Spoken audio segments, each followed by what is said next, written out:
let's get into stock photos and photoshopping. So you won't always be able to get the shot that you want. You won't always be able to get that beautiful Caucasian baby to do the pose that you want. So what are your thoughts on using stock images and photoshopping? And is it even allowed? Like, what does licensing look like around these stock photos? You know, like it's kind of overwhelming. And so can you help us navigate through the overwhelm? Yeah, sure. So first off, stock images and photoshopping is something that's totally appropriate, and actually I think it's a good idea in some scenarios. In some scenarios, it looks really good. In fact, you can look through our portfolio and you can see a lot of the images in there are actually photoshopped, and they look really good. They look really clean.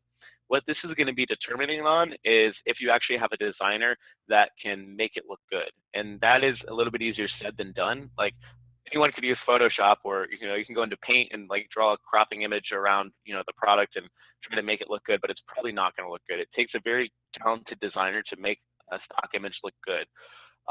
Like I said, photoshopping looks good in static products that aren't being manipulated. They're not moving. You're not having to touch them. If it just has to sit on a table, if it just has to sit on the ground, photoshopping is probably going to look pretty decent. As terms of like what's actually allowed with licensing, yeah, I mean, you got to make sure that you're paying for your stock images, or else you could land yourself in hot water.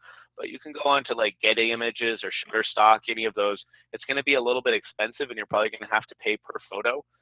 But just make sure that your designer, if they're using them, make sure they actually have, have the correct license.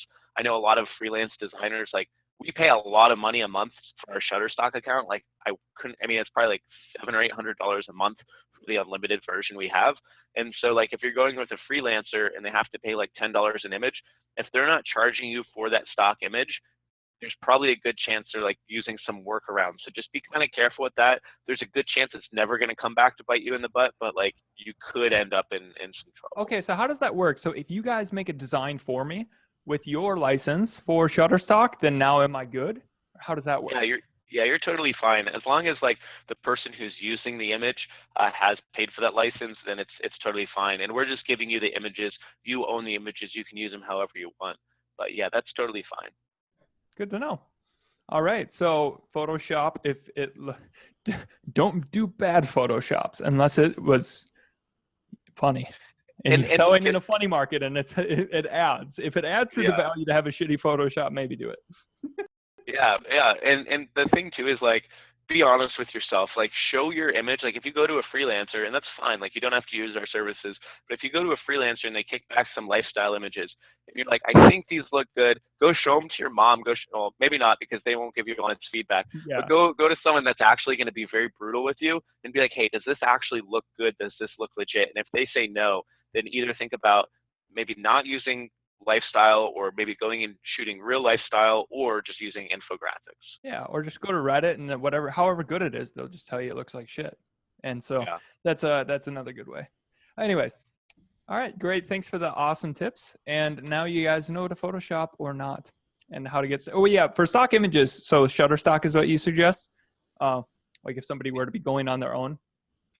Yeah, Shutterstock is okay, but like the thing is, what I would recommend is like, if you're not the designer, your designer should really be the one picking the image, rather than you saying, hey, I want you to Photoshop my product into this image, because they're going to know like how they can manipulate the white background to actually look good.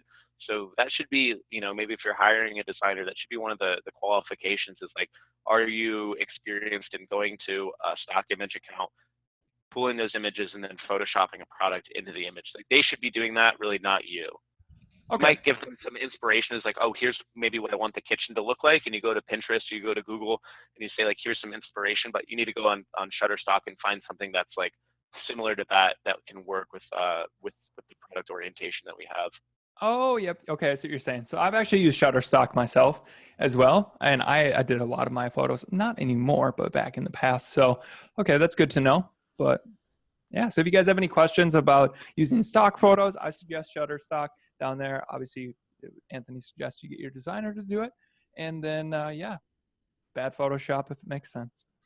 Yeah, and what I'll say, last thing about Photoshop is like, if you're going to decide using bad Photoshop or not using Photoshop at all, just like don't put bad Photoshop into your listing because it makes your product look really cheap.